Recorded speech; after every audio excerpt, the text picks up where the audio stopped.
இங்கே மாண்புமிகு உறுப்பினர் வானதி சீனிவாசன் அவர்கள் உரையாற்றிய போது ஆடிட்டர் ரமேஷ் தொடர்பான கொலை பற்றி குறிப்பிட்டு காட்டியிருக்கிறார்.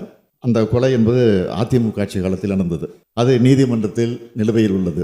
அதே போல காஷ்மீர் மாதிரி நடக்கக்கூடாது என்றும் இங்கே பேசியிருக்கிறார். அது மாதிரி நிச்சயமாக தமிழ்நாட்டை பொறுத்தவரை நடைபெறாது என்பதை உறுதியுடன் தெரிவித்துக்கிறேன். காஷ்மீர் சம்பவத்தில் கூட நாங்கள் பேசும்போது ஒன்றிய அரசுடைய பாதுகாப்பு குறைபாடு பற்றி இதுவரை நாங்கள் பேசலை.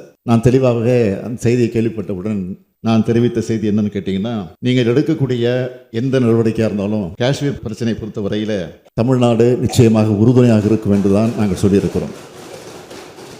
எனவே எந்த காரணத்தை கொண்டும் தமிழ்நாட்டை பொறுத்தவரை மதவாதம் உள்ளே நுழைய முடியாது என்பதை நான் தெளிவுபடுத்துகிறேன்.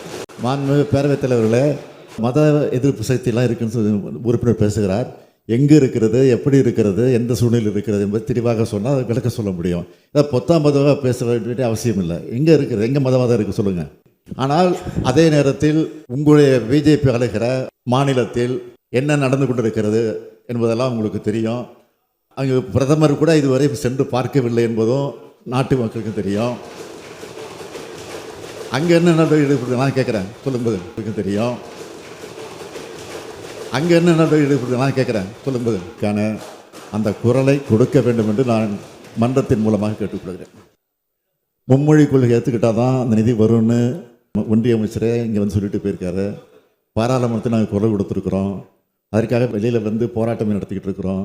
இதே சட்டமன்றத்தில் தீர்மானம் போட்டு அனுப்பிச்சிருக்கிறோம். இதெல்லாம் உறுப்பினருக்கு தெரியாதா? எனவே இப்பொழுதாவது பேசிய காரணத்தினால அது நீங்கள் உரிமையோடு அதுக்கு குரல் கொடுத்து அதை பெற்றுத்தர வேண்டும் என்று இந்த அவையின் மூலமாக உங்களை கேட்டு